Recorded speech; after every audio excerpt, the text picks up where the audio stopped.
Did you use lathi charge? No, because they are your boss. They can treat me in any manner they like.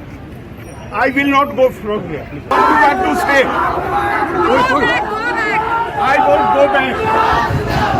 This is your property. നമസ്കാരം. Governor നല്ല ഫോമിലാണ്. ഈ video കണ്ടാൽ തന്നെ അറിയാമല്ലോ. പിണറായിയെ വെല്ലുവിളിച്ചു എന്ന് പറയുമ്പോഴും ഗവർണർ വ്യക്തമാക്കുന്നുണ്ട്, അതായത് തന്റെ പ്രതിഷേധം ഏതെങ്കിലും ഒരു പാർട്ടിക്കോ വ്യക്തികൾക്കോ എതിരല്ല, മറിച്ച് ഒരു സംസ്ഥാനത്തിന്റെ കുത്തഴിഞ്ഞ ഭരണ സംവിധാനത്തിന് എതിരാണ് എന്നാണ് പറയുന്നത്. മാത്രമല്ല, പോലീസ് ഉദ്യോഗസ്ഥരെയും ഗവർണർ കുറ്റം പറയുന്നില്ല. കാരണം ഗവർണറുടെ അഭിപ്രായത്തിൽ മുകളിൽ നിന്നുള്ള ഉത്തരവ് അനുസരിക്കുക മാത്രമാണ് അവർ ചെയ്യുന്നത്. മേൽ കാണിച്ച വീഡിയോയിലും അദ്ദേഹം ചോദിക്കുന്നതും അക്കാര്യം തന്നെയാണ്.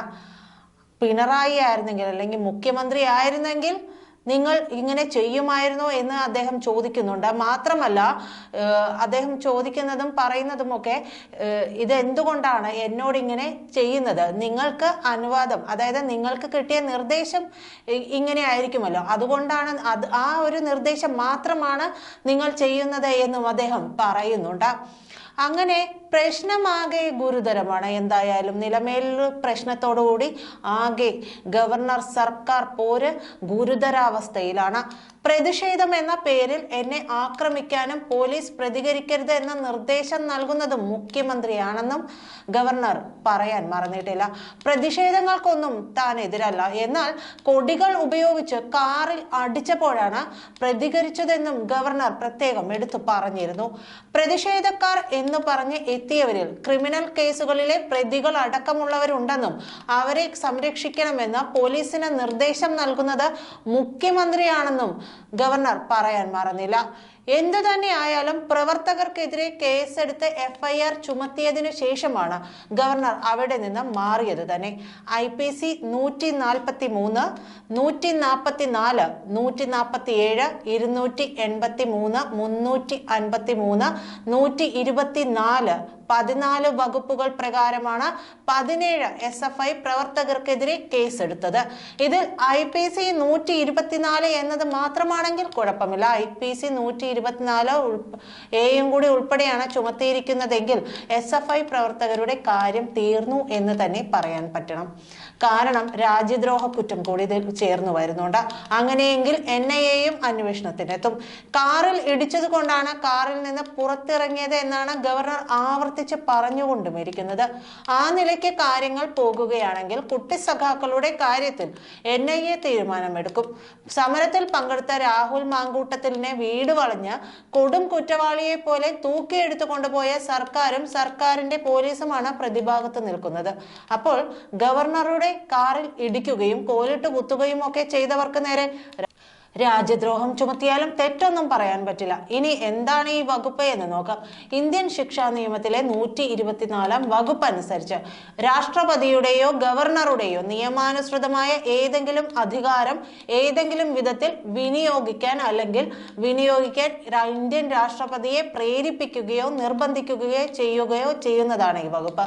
അല്ലെങ്കിൽ ക്രിമിനൽ ബലപ്രയോഗത്തിലൂടെ തെറ്റായി തടയാൻ ശ്രമിക്കുകയോ അല്ലെങ്കിൽ അമിതമായി ഭയപ്പെടുത്തുകയോ ചെയ്യുക, അതുമല്ലെങ്കിൽ അത്തരം പ്രസിഡന്റിനെയോ ഗവർണറെയോ അതിര് കടക്കാനുള്ള ശ്രമങ്ങൾ ഒരു കാലയളവിലേക്ക് ഒന്നുകിൽ ഒരു വിവരണത്തിന്റെ അതിര് കടക്കാനുള്ള ശ്രമങ്ങളൊക്കെ ഈ വകുപ്പിൽ പെടും. എന്തായാലും ഇത് തടവ് ശിക്ഷയ്ക്ക് വിധേയമാകുന്ന വകുപ്പാണ്. 7 വർഷം വരെയാണ് 124 IPC 124 കുറ്റം ചുമത്തപ്പെട്ടാൽ 7 വർഷം വരെയാണ് ശിക്ഷ. പിഴയ്ക്കും ബാധ്യതയുണ്ട്. പിന്നെ 124A രാജ്യദ്രോഹമാണ്.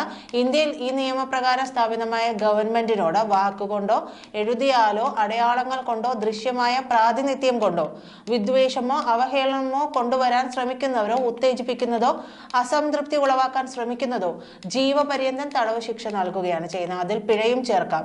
അല്ലെങ്കിൽ 3 വർഷം വരെ തടവ് കിട്ടാവുന്ന തടവുണ്ട്, അതിൽ പിഴ ചേർക്കാം, അല്ലെങ്കിൽ പിഴ മാത്രയും. എന്തായാലും ഇനി കേന്ദ്രത്തിന്റെയും കേന്ദ്ര സേനയുടെയും കയ്യിലാണ് എല്ലാ കാര്യങ്ങളും. അതുകൊണ്ട് എന്ത് സംഭവിക്കുമെന്ന് കണ്ടു തന്നെ അറിയണം. അതേസമയം ഗവർണർ ആരിഫ് മുഹമ്മദ് ഖാൻ കേരളത്തിൽ നിന്ന് ഡൽഹിക്ക് മടങ്ങിയിട്ടുണ്ട്. തിരുവനന്തപുരത്ത് നിന്ന് ഇൻഡിഗോ വിമാനത്തിൽ ബംഗളൂരുവിലേക്കും അവിടെ നിന്ന് ഡൽഹിക്കും പോകുമെന്നാണ് രാജ്ഭവൻ അറിയിച്ചിരുന്നത്. സംസ്ഥാനത്ത് SFI പ്രതിഷേധം ശക്തമായിരിക്കെ തന്റെയും രാജ്ഭവന്റെയും സുരക്ഷയ്ക്ക് കേന്ദ്രസേനയെ കൂടി എത്തിച്ച ശേഷമാണ് ഗവർണറുടെ ഈ മടങ്ങിപ്പോക്ക്. കൊല്ലം നിലമേലിൽ ഗവർണർക്കെതിരെ പ്രതിഷേധിച്ച 12 SFI പ്രവർത്തകരെ ജുഡീഷ്യൽ കസ്റ്റഡിയിൽ വിടുകയും ചെയ്തിട്ടുണ്ട്. 14 ദിവസത്തേക്കാണ് SFI പ്രവർത്തകരെ ജുഡീഷ്യൽ കസ്റ്റഡിയിൽ വിട്ടിരിക്കുന്നത്. കൊല്ലം കടയ്ക്കൽ ജുഡീഷ്യൽ 1ാം ക്ലാസ് മജിസ്ട്രേറ്റ് കോടതിയുടേതാണ് നടപടി. ജാമ്യമില്ലാ വകുപ്പ് പ്രകാരം ചടയമംഗലം പോലീസ് കേസെടുത്തതോടെയാണ് പ്രവർത്തകരെ ജുഡീഷ്യൽ കസ്റ്റഡിയിൽ വിട്ടതും. നന്ദി.